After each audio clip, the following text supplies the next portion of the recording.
Hi folks, I'm Gary Dunshee from Big Bend Saddlery. This month's tack tip, wanted to just explain a little bit about the different kinds of leather that we use here in the saddle shop. Kind of helps whenever people are ordering things to know what it is that it should be made out of and not have to go down the list every time. So first out, we'll start with our skirting leather. This piece here on the bottom, some skirting leather. It's been straight edged and used off of a little bit. And the skirting is a russet tan, and you can tool it, you can carve it, you can mold it, you can do a lot of stuff with it. It's what we make our belts out of, saddlebags, things like that. This is the light skirting. It comes in a lot of different weights.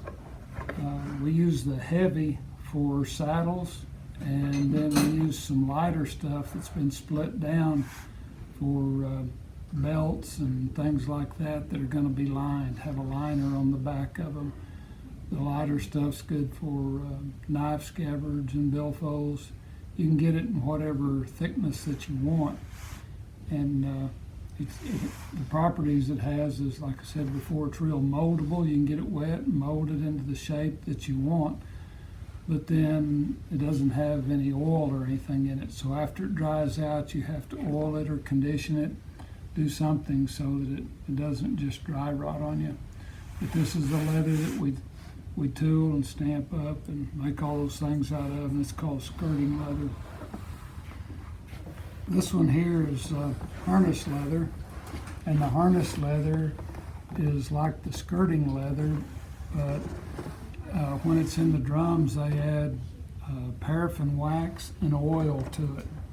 And so it doesn't need as much oil or things like that. But by the same token, it's not moldable. It's not malleable. You can't cover a horn with it very good, or make things that have to be shaped. It's good for strap items like split bridle reins and breast collars and things that don't have to bend much. And you can get it in any thickness that you want. This is the heavy, and it comes in extra heavy. And then we get some in lighter weights for Latigo tie straps, that sort of thing. That's the harness leather. On down here is one that's used quite a bit, and it's called Burgundy Latigo. The Burgundy Latigo gets its name, of course, because of its color, and that's just dye that's put into it. But it's what we make the tie straps out of, and it's supposed to have a little oil and wax in it as well, but is a lot softer than the harness leather. And you can do about anything with it that you can with the harness leather. It's just not as heavy duty. So the main things we use it for, the heavier Burgundy Latigo, we use for our Latigo tie straps, and you can use it for the side straps on a breast collar, any kind of strap good. You can make headstalls out of it, and it comes in several colors. You can get it in burgundy, yellow, black, brown. I don't know, there may be more colors than that, but most everyone uses the Burgundy Latigo. And then the shap leather, like shaps are made out of, like all the other, comes in sides. And this is half of a whole hide off of a cow. This being the backbone up here, that's be the right hind leg down there. And the shap leather, of course, is a lot thinner, usually around a 4 ounce, anywhere from 2.5 to 6 ounce usually is the weight on the shap leather. And then the shap leather can be pretty firm like this is, or it can be soft, have a real soft hand to it. And this one here is pretty firm. It's pretty heavy. You'd have to have it in pretty brushy country if you wanted a pair of shaps out of this. Now we'll get into some kind of specialty leathers. These that we just talked about cover about probably 85% of everything that we do. And here's some more leather that we use for shaft leather. It's pig skin. That was a big old pig there. That's the rough outside, but you see the little pits. This is the slick side, and it's pretty firm. It's really heavy. I say really heavy, it's probably 10 ounce. But for some of our customers in real brushy country, South Texas or Arizona, we'll use this pig skin because it's just tough on the boot. It's the same stuff they make a football out of, and you know how they get treated. It takes a whole skin, pig skin, to get one leg for a pair of leggings. Okay, here's some more shaft type leather. This is elk skin here, and the elk skins they always come out soft. They're just really, really nice, pliable, and some people even like them for chinks or shotgun leggings because they are so soft, like having another pair of breeches on. They just don't turn the brush real good. But if you're not in brushy country, it doesn't make that much difference. That's a whole elk hide right there. But it's soft, makes real nice bags. You can use it for a lot of different things. And then you can get the elk in a lot of different colors as well. Any shade of brown, even some pretty wild colors, turquoise, green, red, blue. Comes a lot of different ways. This is, they just call a crust, and it's a side of leather that they haven't really tanned real well yet. This is kind of the beginning point, and you can tan it several different ways from here. And that's what a lot of the tanneries will buy, and they just finish these off.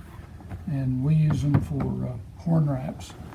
They make really nice horn wraps. They're cow leather, but people call them mulehide horn wraps. I'm not sure where that came from, but that's what they're known as.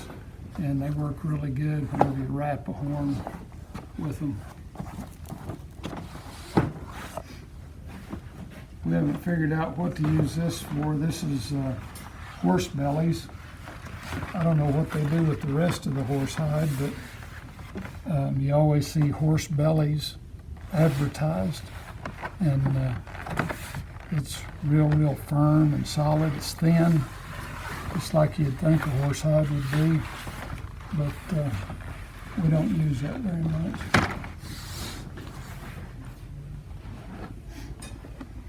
This is most of a kangaroo skin here, and the kangaroo skins, we use a lot of kangaroo.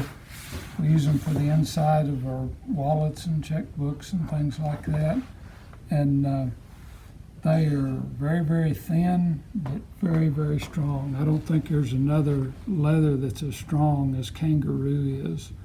It's you can cut a little old 3/16 inch string and try and break it, pull it apart, and it's almost impossible to do, but it always has a slick finish like this.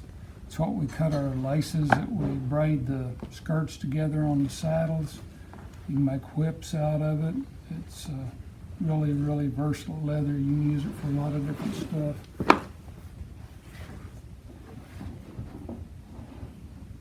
This is definitely a specialty leather. That's NBA basketball leather. That's what they make basketballs out of for the NBA. And I don't even remember what we got it for, some sort of project, and we used some of it, and that's what's left over. But don't have much call for basketball leather, but that's what it looks like.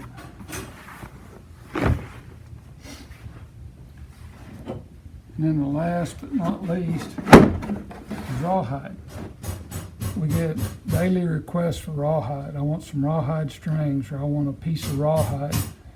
And whenever you show people what real rawhide looks like, they that's not what they want, but it's just kind of a common misnomer that people think that one of these other kinds of leather is rawhide, and this is the true rawhide. It's just the raw hide off of a cow, and then the hair slipped off of it. Of course, it's been deflaced on the back, but it's very, very useful and serves a really good purpose. You can do a lot of stuff with rawhide, but it is kind of a specialty deal, and you need to know how to work it too. You have to get it wet, soften it up, and case it, get it to where it feels just right to do whatever it is you're doing. If you get it too wet and make something, then whenever it dries, you have big old gaps in your work.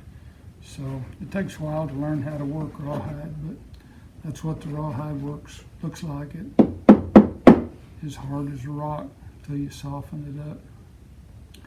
And there are a lot of other kinds of leather out there, but this is generally what we work with here in the shop. And if you have any questions about this kind of leather or anything else concerning saddles or tack, feel free to give us a call here at the shop.